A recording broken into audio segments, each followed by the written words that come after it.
ജില്ലാ പ്രസിഡന്റ് സംരക്ഷിക്കുന്നത് ഇപ്പോ സംസ്ഥാന പ്രസിഡന്റിന്റെ സംരക്ഷണയിലാവല്ലോ ഇങ്ങനെ കാര്യങ്ങളുണ്ടാവും. അല്ല, അത് പാർട്ടി ഗൗരവമായിട്ട് ചിന്തിക്കണല്ലോ. അടിയന്തരമായിട്ട് പാർട്ടി ഇത് പിരിച്ചുവിട്ടിട്ട് വേണം അന്വേഷണം നടത്തണമെങ്കിൽ. ഈ കമ്മിറ്റി പിരിച്ചുവിടണം. ഈ കമ്മിറ്റി പിരിച്ചുവിട്ടിട്ട് ഈ പണം എന്ത് ചെയ്തു, അതിൽ ആരൊക്കെയാണ് ഇതിൽ പങ്കുപറ്റിയ ആളുകള്, അതെല്ലാം പാർട്ടി അന്വേഷിക്കണം. കമ്മിറ്റി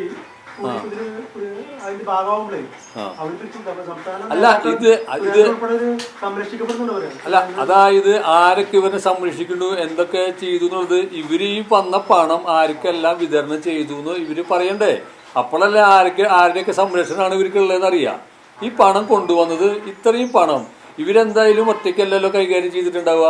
ഇത്രയും പണം കൈകാര്യം ചെയ്യാൻ ഇതിൽ ആരൊക്കെ ഉണ്ട്, ഇനി ഇതിലേതെങ്കിലും മാഫിയകളുണ്ടോ, ഏതൊക്കെ ലോബികൾ ഇതിൽ പ്രവർത്തിച്ചിട്ടുണ്ട്, ആരൊക്കെ ഇതിന്റെ പിന്നിലുണ്ട്, ഇതെല്ലാം ഇവർ വെളിപ്പെടുത്തട്ടെ. പണം വന്നിട്ടുണ്ട് എന്നുള്ളത് പണം കൊണ്ടുവന്ന ആള് പറഞ്ഞു. പണം കണ്ട ആള് ഞാനും ഇത് പറയാണ്, പണം അവിടെ വന്നിട്ടുണ്ട് എന്നുള്ളത്. പിന്നെ ഈ പണം ഇവരെന്ത് ചെയ്തു, ഇതിൽ ബാക്കി ഉണ്ടായിരുന്ന പണം പോലും എന്ത് ചെയ്തു, അതാണ് ഞാൻ ചോദിക്കുന്നത്. അതിന് ഇത് അറിയണമെന്നുണ്ടെന്നുണ്ടെങ്കിൽ ഇതില് ഇവര് വീണ്ടും ഈ ചുമതലയിൽ ഇരുന്നിട്ട് ഇത് ഇവര് പാർട്ടി അന്വേഷിക്കാൻ പറ്റില്ല. പാർട്ടി ഇത് അന്വേഷിക്കേണ്ടത് ഇവരെന്നെ ആ കമ്മിറ്റി പിരിച്ചുവിട്ടിട്ട് വേണം ഇതിനെക്കുറിച്ച് അന്വേഷണം നടത്താനായിട്ട്. ഞാനിത് പറയും, ഇവര് ഈ ചെയ്ത കാര്യങ്ങള് ആളുകൾക്കാണ് ഇനി അടുത്ത ചുമതലയിലേക്ക് പോകാൻ വേണ്ടിയിട്ടാണ് ഇവരൊക്കെ ഇതൊക്കെ ടീമായിട്ട് നിൽക്കുന്നത്. ഓരോ ആളുകളെ സന്തോഷിപ്പിക്കാൻ വേണ്ടി പറയുന്നത് ഇതൊക്കെ. കാരണം അവർക്ക് അടുത്ത ചുമതല വേണം. അടുത്ത ചുമതലയ്ക്ക് പോകാൻ വേണ്ടിയിട്ടാണ് ഈ വ്യക്തി അധിക്ഷേപങ്ങളൊക്കെ നടത്തിയിട്ട് ഇവർ രക്ഷപ്പെടാൻ നോക്കുന്നത്. അതിലൊന്നും ഇവർക്ക് രക്ഷപ്പെടാനായിട്ട് സാധിക്കില്ല. കാരണം കണ്ട കാര്യം, ഞാൻ കണ്ണിൽ കണ്ട കാര്യം ഞാൻ പറയുന്നു, കൊണ്ടുവന്ന ആളും ഇത്ര തന്നു എന്ന് പറയുന്നു. പിന്നെ അതെവിടെ എങ്ങടൊക്കെ കൊടുത്തു, ഇനിയിപ്പോ ഇവര് ബൂത്തുകളിൽ ഇത്രയധികം തുക കൊടുത്തോ, അവര് പറയട്ടെ. എന്ത് പറയണില്ല, ചോദിക്കണ ചോദ്യത്തിനോ വെളിപ്പെടുത്തിയ കാര്യങ്ങൾക്കല്ലല്ലോ മറുപടി പറയുന്നത്. വെളിപ്പെടുത്തിയ കാര്യങ്ങൾക്കാണ് മറുപടി പറയേണ്ടത്. അതിന് ഈ മറുപടി പറയാനായിട്ട് ഇവര് നിൽക്കാത്തത്, ഇവര് എന്നെ വ്യക്തി അധിക്ഷേപം നടത്തിക്കൊണ്ടിരിക്കുക. ആ പറയുന്ന കാര്യത്തിന് ഡൈവേർട്ട് ചെയ്ത് കൊണ്ടുപോയിക്കൊണ്ടിരിക്കുകയാണ്. വ്യക്തി അധിക്ഷേപം നടത്താനാണെന്നുണ്ടെങ്കിൽ ഞാനൊക്കെ പറയാൻ തുടങ്ങിയ ഇഷ്ടംപോലെ കാര്യങ്ങൾ പറയേണ്ടി വരും. അതിനൊന്നും ഞാൻ മെനക്കെടുന്ന ആളല്ല. കാരണം ഞാൻ പറഞ്ഞിട്ടുള്ളത് ഈ കള്ളപ്പണത്തിന്റെ കാര്യമാണ്. ആ കള്ളപ്പണം എന്ത് ചെയ്തു, ഇത് വെളിപ്പെടണം, പൊതുസമൂഹത്തിന് ഇത് ബോധ്യപ്പെടണം. ഈ കുറ്റക്കാരാണെന്നുണ്ടെങ്കിൽ രാജ്യദ്രോഹം ചെയ്ത ആളുകൾ ആരായാലും ശിക്ഷിക്കപ്പെടണം. അതാണ് എൻ്റെ നിലപാട്. എൻ്റെ മൊഴി എടുത്ത സമയത്തല്ല എനിക്ക് ആ സാഹചര്യങ്ങളൊക്കെ നോക്കിയപ്പോൾ അന്വേഷണം നല്ല രീതിയിൽ പോകും എന്നുള്ളത് തന്നെയാണ് എൻ്റെ വിശ്വാസം. പിന്നെ ഇനി അന്വേഷണം മുന്നോട്ട് പോകുമ്പോഴാണ് ബാക്കിയുള്ള കാര്യങ്ങളെല്ലാം നമുക്കറിയുള്ളൂ.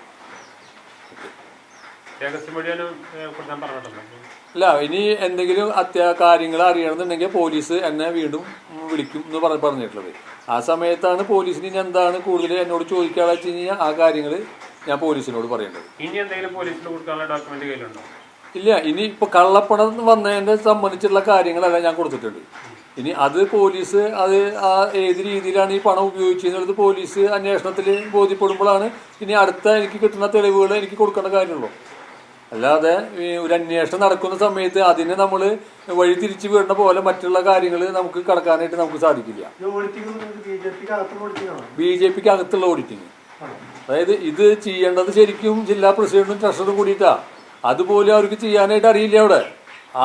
അതായത് എനിക്കെതിരെ ആരോപണം അധിക്ഷേപം ഉന്നയിക്കുമ്പോൾ പോലും ഇതെല്ലാം ഏൽപ്പിക്കുക തന്നെയാണ്. പിന്നെ അത് മാത്രല്ല, ഞാൻ അവിടെ ഓഫീസിന്റെ താക്കോല് പോലും ഞാൻ അവിടെ നിന്ന് ഇറങ്ങുന്ന ദിവസം വരെ എൻ്റെ കയ്യിലുണ്ടായിരുന്നതാ. ഞാൻ ഇറങ്ങുമ്പോഴാണ് ഞാൻ അവിടെ ചാവി ഹാൻഡ് ഓവർ ചെയ്തിട്ട് വരുന്നത്. എന്നെ ഇവർ അധിക്ഷേപിക്കുന്ന ആളുടെ ഇവർ താക്കോല് തന്നേൽപ്പിക്കൂ, ഓഫീസിന്റെ താക്കോല് തന്നേൽപ്പിക്കൂ? ഇല്ലല്ലോ. അപ്പൊ ഇതിനെല്ലാം മറുപടി പറയണത് അവരാ. മറുപടി പറയണം ജില്ലാ നേതൃത്വം, എന്തായാലും മറുപടി പറയണം. അത് പാർട്ടിയുടെ സംസ്ഥാന നേതൃത്വം ആദ്യം തന്നെ ഈ ജില്ലാ ഘടകത്തിന് പിരിച്ചുവിടണം. എന്നാലാണ് എന്നിട്ട് ഒരു മുതിർന്ന ആള് ജില്ലയുടെ മേൽനോട്ടം വഹിച്ചിട്ട് വേണം ഈ വക കാര്യങ്ങൾക്ക് കടക്കാനായിട്ട്. അതാണ് എനിക്ക് പറയാനുള്ളത്. ഈ കേരള പോലീസ് അന്വേഷിച്ച് എവിടെ എത്തും നമുക്കറിയാം. കേന്ദ്ര ഏജൻസികളെല്ലാം പരാതിയായിട്ട് പോകുന്നുണ്ടോ? ഇല്ല, ഞാനിപ്പോ വെളിപ്പെടുത്തൽ നടത്തിയതിന്റെ അടിസ്ഥാനത്തിലാണല്ലോ കേരള പോലീസ് ഞാൻ ആദ്യം മൊഴി കൊടുത്തതിന്റെ രീതിയിൽ എന്നെ വീണ്ടും വിളിച്ചിട്ട് വീണ്ടും മൊഴി രേഖപ്പെടുത്തിയത്.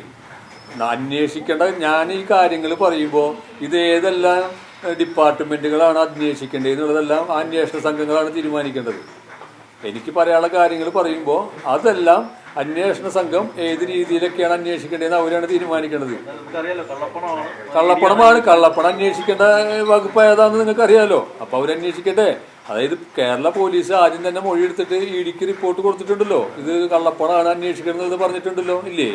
അപ്പോൾ ഇനിയിപ്പോൾ അടുത്ത മൊഴിയുടെ പുതിയ വെളിപ്പെടുത്തലിൻ്റെ പശ്ചാത്തലത്തിൽ പോലീസ് അന്വേഷണം നടത്തുമ്പോൾ അത് ഒന്നുകൂടി നല്ല രീതിയിൽ ഇഡിക്ക് അന്വേഷിക്കാനുള്ള ഒരു എളുപ്പമുള്ള കാര്യങ്ങൾ പോലീസ് പറഞ്ഞു കൊടുക്കുകയാണെങ്കിൽ അവരതനുസരിച്ച് ചെയ്യും. അതാണ് എനിക്ക് പറയാനുള്ളത്.